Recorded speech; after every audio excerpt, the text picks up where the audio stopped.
Thanks very much for being here. I'm Daniel. I'm in Michigan at the moment, but I'm going to talk about some work that was done earlier than that with these fine folks that was in Proceedings of the Royal Society recently. I'm going to set my little timer just so I try and keep track. I'm going to start by talking about liquid crystal elastomers, which are probably known to a good chunk of the room. So these are rubber materials that change shape when you activate them, so-called. So that means heat them up or shine light on them. They undergo large, spontaneous, anisotropic deformations. And we usually think of these in the form of thin sheets, because thin sheets can bend and therefore do cool, interesting, dramatic shape changes. And mathematically, what's going on, how we describe them, there's a molecular alignment from the liquid crystal order, which is this unit length director n. And when you activate, you contract, the material contracts by a factor lambda along n, and elongates by this other factor, lambda to the minus nu in the orthogonal direction. So nu is a Poisson-like quantity. And the picture looks something like this in a thin sheet. I'll be considering the director in plane of the sheet. But the director doesn't need to be boring and uniform like that. It can be patterned. So in this amazing picture, the light and dark corresponds to director. And the point is that these days you can make incredibly intricate patterns. Basically anything you want, you can do. And so then you're patterning in-plane deformation direction. And that in general will morph a flat sheet into a curved surface because Gauss decided that was the way it was going to be. And that means you can do shape programming, as I think, again, probably most of the room is on board with. Lots of interesting, exciting possibilities for soft machines and robots and so on. And so what kinds of things have people done in the LCE arena before? So in the top left, you take the director to be in concentric circles. You make a cone. In the bottom left, that's not playing, but oh, there it is. You make an anticone. And people have made various other wavy, curvy shapes, caps and saddles and so on.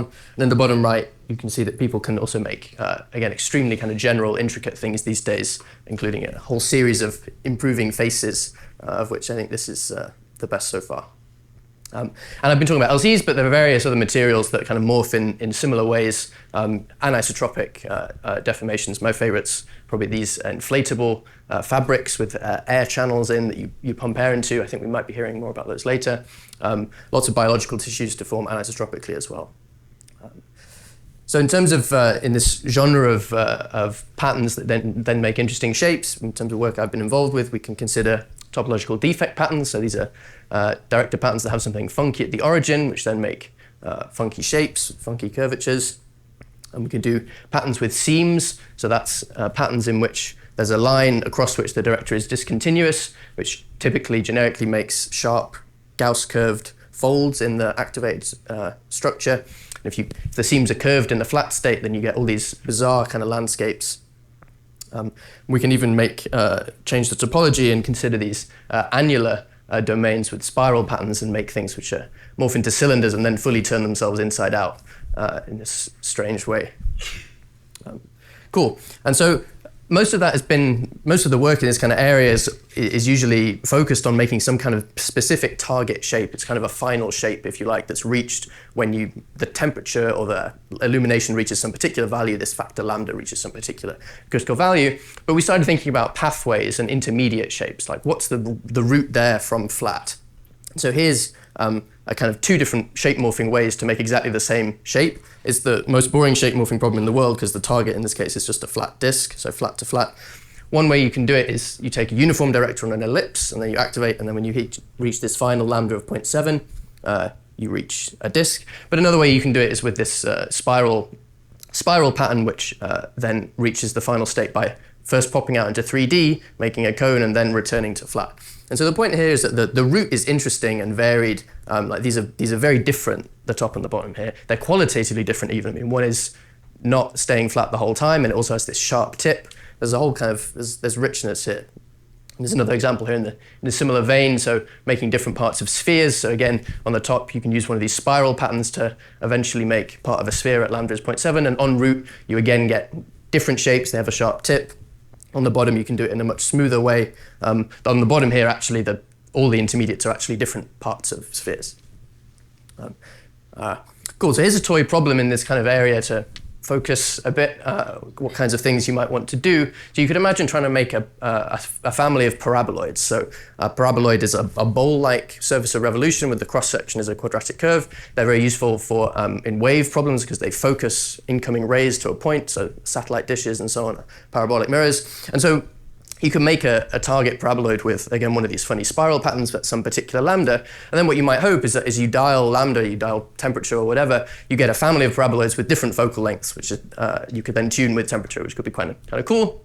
And unfortunately, that doesn't work at all because the intermediates, not surprising given the previous slide, are not paraboloids. In fact, they're not even smooth. So in the pictures here, the yellow are simulations and the blue is the best fitting parabola at that instant, and what you see is that they only agree at the end en route. You know, the shape is not a paraboloid and it's not even smooth, which is probably not very good for wave focusing and so on. So that doesn't work, but you can make it work if you allow lambda to vary in space as well as time. So lambda, this deformation magnitude, you could imagine not having to have that uniform everywhere. And so now for every intermediate paraboloid on the route to the final one, you solve an inverse problem, which boils down to an ODE. For a profile lambda of R. And so tau here is a parameter that parameterizes a family of paraboloids. Tau is 0 is the flat disk. Tau is 1 is the final paraboloid, if you like, and there's a whole family in between. And then for each one, you solve a nonlinear ODE to get this profile of lambda R. So different magnitudes of contraction at different radii. And the left and right here is just to show there are different ways that you can do it. And this just convince you that it works. So on the left here is what you've already seen. So this is lambda uniform as you dial, and you only get what you want at the end. And on the right is with these spatially varying profiles, and you see that you get what you want the whole way because there's a blue line that's hiding behind the yellow one there. Cool. So this thinking about intermediates has brought us to a new kind of inverse problem in these systems. And so the classic inverse problem in these systems is designing n, the director, given a target and a homogeneous lambda. What we've arrived at here is a new problem where you're given a target or a set of targets and a pattern, director pattern, and you design and pattern lambda to achieve them. It's kind of different. Patterning magnitudes of deformation rather than direction. And that's kind of cool potentially because experimentally the director in these systems is usually fixed once and for all time. Fabrication, you can't usually change it. Whereas you could in principle, and in practice, change lambda on the fly and pattern it. So for example, with an LCE, if you're activating with illumination, you could imagine a pattern of light coming from a projector, as is being demonstrated right now. Projectors are quite good at making intricate patterns of light. And so then you can really change things on the fly and make one sheet go into as many different shapes as you like.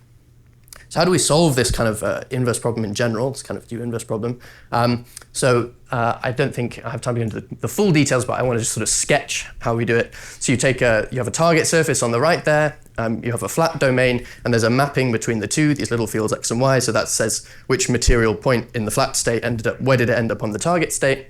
And in the flat domain, you also have this n field, which is given, the director field, and you have some unknown lambda field. And so lambda and the deformation are three fields that you solve for.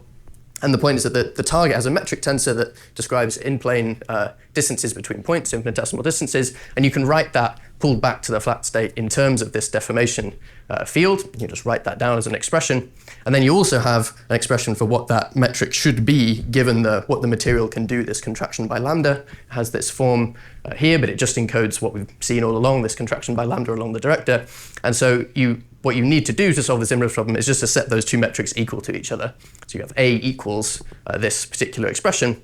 And that component-wise defines a system of PDEs, which is one way to think about it. But you can also subtract the different, find the difference between the two metrics, square it, integrate it to get something like an energy, and then minimize that over the degrees of freedom. And if the energy comes out 0, then you've solved the inverse problem because this condition is satisfied everywhere. And so here's some examples just to prove to you that we can do this that I came up with. So I came up with these, I'm thinking about concentric circles director again here. I came up with this bizarre twisty surface. I was sort of imagining fluid being deposited at the tip and running down, and it would then run down following the valleys. So it would kind of curve and it would come off at the base in some kind of vortex-like thing, depending on which way around the twist goes. So you plug this in as a target surface, run this energy minimization, which you're watching now, and eventually it settles down on a lambda pattern that solves the problem. There it is. So that's what it looks like on the left. And then you run a forward simulation to check, to activate this thing with that director field and that lambda pattern, and you check that it actually works, which it does. The view angle is actually very slightly different, but I hope you'll take my word for it that the agreement is basically perfect. And so you can imagine now a kind of whole family of these things. Again, a single sheet with a single pattern. You morph it into a whole bunch of different things. You can have things that twist in different directions. The center here is a cone that is just achieved with uniform illumination, so you could go from one to the other, however you want.